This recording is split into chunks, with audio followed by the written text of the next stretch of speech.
Back onto the front door. So we're making this frame. Got it all set out yesterday, all the mortises and the tenon set out here. And I've got this test piece and a couple of other little bits I can set up, so I can push them all through as joints, as setup pieces.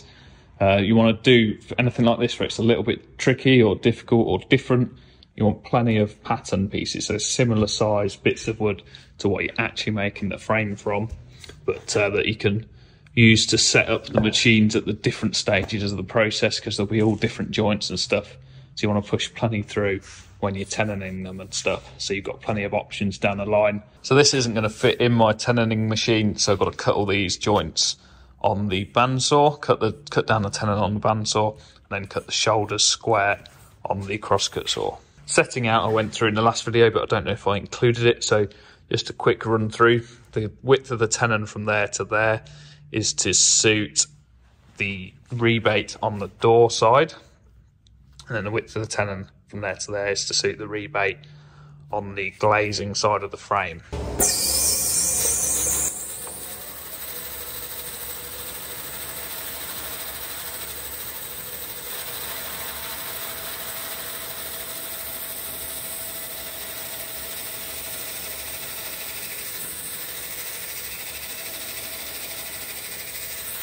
Myself a little stopper. Always keep your end stops for something like this off the deck of the saw, so that the dust doesn't interfere with it.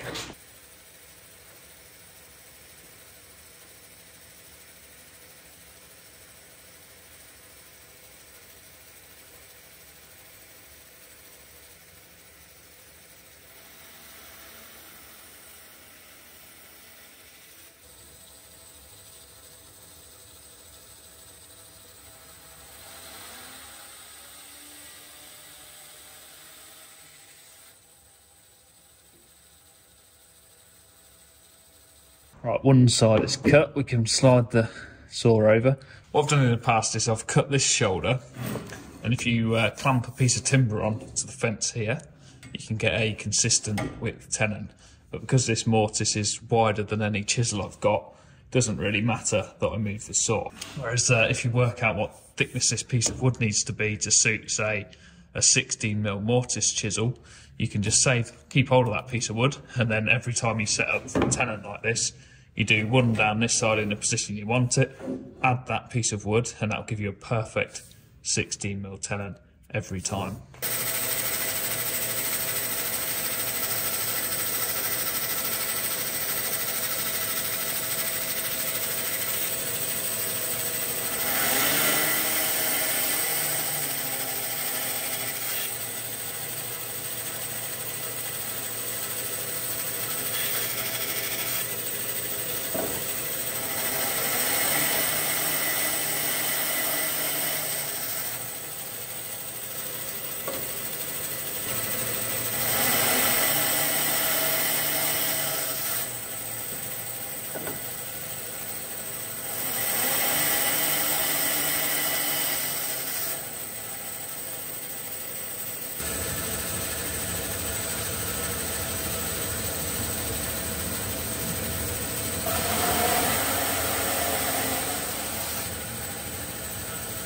Right, so we've got the two sides of the tenons. I've cut them down to the straight shoulder joint here. I could have cut deeper right down to the point where it meets the moulding here, but it then leaves this section of wood with a nice slice of cut through it, which is then unsupported. So for a better joint, I've just cut the tenon down to this point here, and now I can cut these shoulder lines on both sides. So I know what they're going to be because of it's basically the setback of the moulding and the setback of the rebate. So it's 35mm on this side. So we've got a 68mm long tenon. You can see it in the bottom right corner. And the moulding from this point here, as you look at the moulding height, the height from there to that shoulder line we've chosen is 33mm. So it'd be 68 less the 33 gives us 35mm to that shoulder. And then on this side, it's just the height of the rebate, which is an 18mm rebate. So 68 less 18, we've got 50mm shoulder.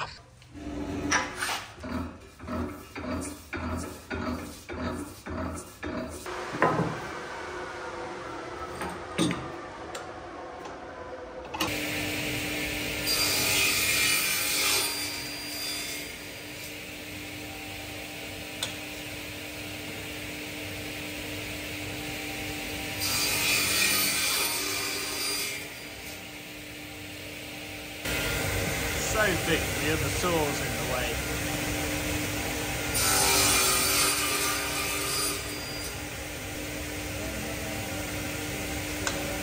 Apologies if this makes no sense, but the other side shoulder, so we've just cut all of the shoulders off on the face side, which is the side with the moulding on the majority of the frame. The other side shoulder is a 50mm step down, that one was 35, except for where the door is going. Because the rebates are reversed on where the door is going, we've got that moulded profile on the outside and on the inside here of them same pieces. So we need that same shoulder cutting on both sides, so a 35mm deep shoulder both sides of the just them two door frame jambs where that door opening is. So the rest of the funds are all identical cuts, but them two door jamb pieces need a different shoulder height. So I'll cut them off first because it's already set up for the 35mm. I can use one of them setup pieces or one of them pattern pieces that I mentioned earlier that we got loads of. I can just use one of them to set that cut up.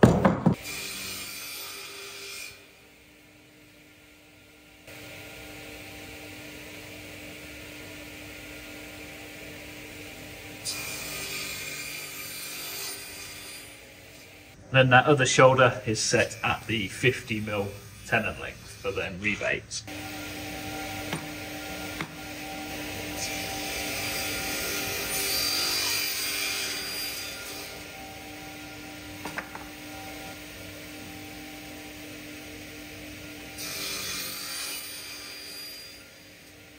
Okay, so we can set the mortise up now for the mortise side of this mortise and tenon joint. Now, I've got to move this back into this back hole because these pieces are so big, but it interferes on this mortise. The worst thing about this machine is the handle then interferes with the handle that you do left and right on. It's not really a great way around it, but we made this steel plate quickly one day, or George did. Just bolts it down with the original bolts.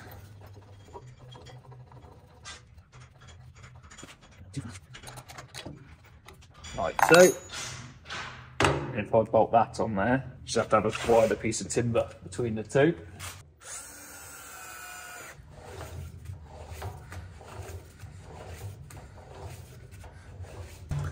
Just using the piece that I tenoned to set the edge of the chisel. You can check it with a few different bits. Always working off the same face. Just put a mortise through one of the patterns and you can align the faces. Happy to do it one-handed, but yeah, check that that face of that tenon lines up with that mortise. You know you're in about the right place. And I can mortise to almost set in outlines on all of these. I hope I've got it in the right place. Set the depth of that mortise so that it covers or it clears at least 68mm, which is the length of the tenon from the face of the piece of timber. So from this face of the piece of timber, the tenon extends down 68mm. So I've set the mortise chisel so that it definitely clears that much out. I'm not too bothered about having a perfectly flat bottom tenon. I just want it to push together without too much work.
This is the door jamb that's in the mortiser. The mortise at the bottom here doesn't want to go quite as deep as all the others, else it's going to come through or be very close to this bit of the rebate here, which is not what we want. We want a bit of strength in that. It's 58mm that I've done on the drawing, which is 10mm less than the others, so I'll tenon them all the same, but I'll just chop 10mm off the end of the tenon when it's everything, all the machining operations are done, just to give that bit of timber a nice bit of strength still on that inside. Then we've got that mortise in the middle that's going to house this small weird little rail here with that shelf that sits on top of it, so it's a 59mm wide. So there's the 59mm for that little weird middle rail, and that's the 95 for the bottom one. Then when we've done all the mortising with that chisel, we've got to change out to a little like 5/16 chisel and just do a slot for each of these, so we've got a little tenon where the glazing bars are going.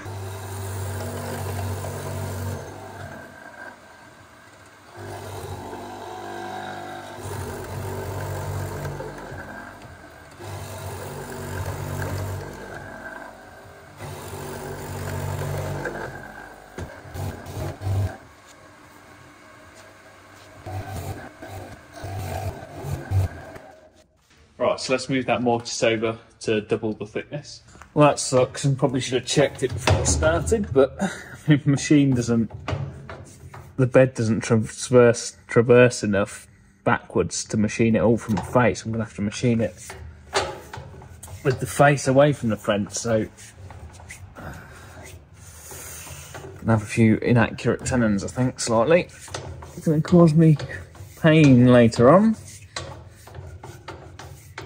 So just turn the piece of wood round in the bed there, so the face is now this side, set up for the other side of the mortise.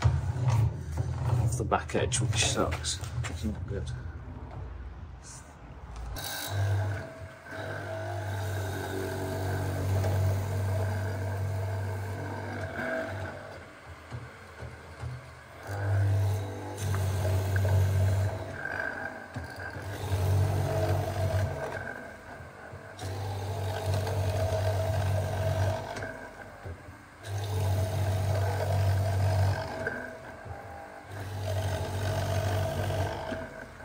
Just check that face to face. It's not a bad fit. I'll tell you what, actually. Take it all back. It's bloody beautiful. Look at that. Ignore this, it's just a pattern piece. This is a setup. Yeah, I'd say that. So they're all about like that. There's going to be the odd one that's going to be tight and the odd one that's loose because of the... I've got a machine from both faces now, which is a pain, like that one. Look, it's same bit of wood. It's got a little bit of a... It's got a mill of... just under a mill of free play, but I'm pretty pleased with that. If anything wants to come slightly this way, but that'll do. That's pretty good. Okay, I'm going to start with them inner door jambs, the ones the doors are actually attached to, because they need to be less depth and I need to remember it and it's fresh in my head, so let's do them first.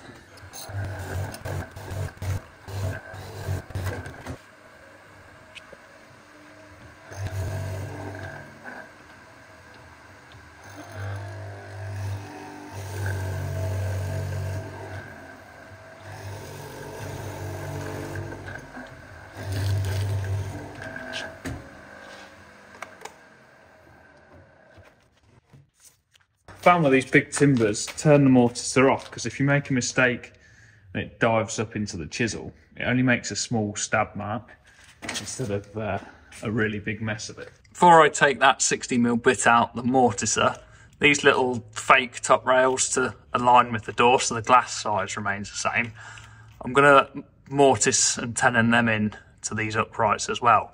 And the only way to assemble this frame by having them mortised in is to have the tenon run through this upright. So the mortise is going to come down to the setback point here on this rail. That's a rebate to take this glazing bead and glass. So all the way down there, about 50mm deep, out the ends of the sort of back side of them two rails on the left and the right. And the same on the outer jambs. Then I've got a change chisel, just create the little rebates that make up these little glazing bars here. Don't know if you can see it in the air, but it's quite smoky in here. Yeah, I think I need a new bit soon. Just need to send it off for sharpening. I've got these in stock as well. Cleco tool pawn for you. These are the best. Not cheap. But these are to fit. I've got a Woodworking DMV up in my spray booth that I was going to do a bit of a restoration on, but I'm not getting there yet. So these chisels are actually for that mortise. I don't want to really use them in this one. They're sort of the right size and fitment for that other machine.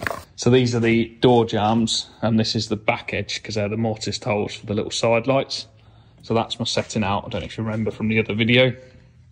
That's my setback from a 15mm glazing rebate that will go on that rail. Actually, that's going to be 18mm, isn't it? See, I've done that wrong. That needs extended a little bit. And then it will be in this side of that tenon there on the non-face side. So I need to mortise from the setback line out the end of this rail. And then on these ones, these are the side, very edges of the frame. It's exactly the same thing. So mortise from the setback line out, but I'll just check the depth of that rebate. Oh, would you look at that? Spotted a mistake before I made it. Unbelievable. They need to be 18mm, not 15, so that was good. It is so easy to make a mistake on something like this.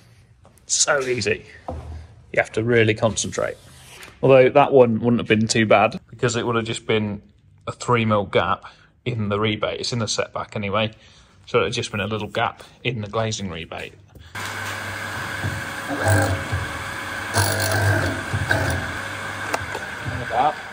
It's like the right spot. Oh, what am I doing? You've not moved your chisel, you gimp.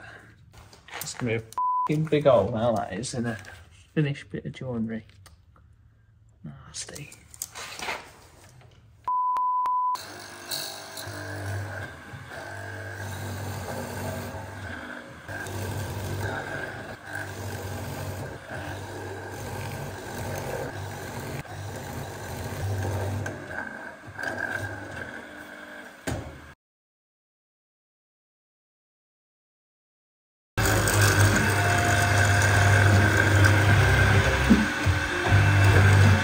There is a little cheat here if you don't want to change to a 1/4 inch, because it's a bit of a pain. You have to do one side of the mortise on all your pieces, then wind it over to the other side of the mortise and get all the pieces back in, and then take the little bit out the middle as well. So you put every piece in 3 times. So to cheat, you can use the 16mm mortise chisel, and then when you get your glazing bar in the sort of 16mm square hole, it's obviously a big gap either side, you can make up little folding wedges that just tap in either side of it, so you can position your bar where you want it. Then you can tap wedges down each side of the glazing bar, and you make a really tight joint in amongst that glazing bar, and it can free position it quite well as well. You're not sort of committed to a setting out position. But in the pursuit of this frame being as accurate and as traditional and as good as possible, I'm going to mortise these properly with a narrow tenon and match it in with a narrow glazing bar.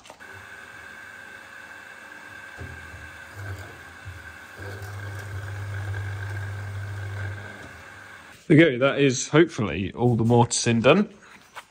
Unless I've forgotten something, I'll just hand chisel these bits out in the morning, unless I find it too difficult. Then I'll just slip them back in and just nip down with any size chisel and take them bits out. But yeah, all done. Just make sure you tidy up. If your chisel's been burning at all, any of these chip-ins, it always plays on my mind to make sure you sweep up well afterwards and take all your shavings out the workshop so that there's no risk of a fire setting light to your workshop. Another great use for the Trend air shield.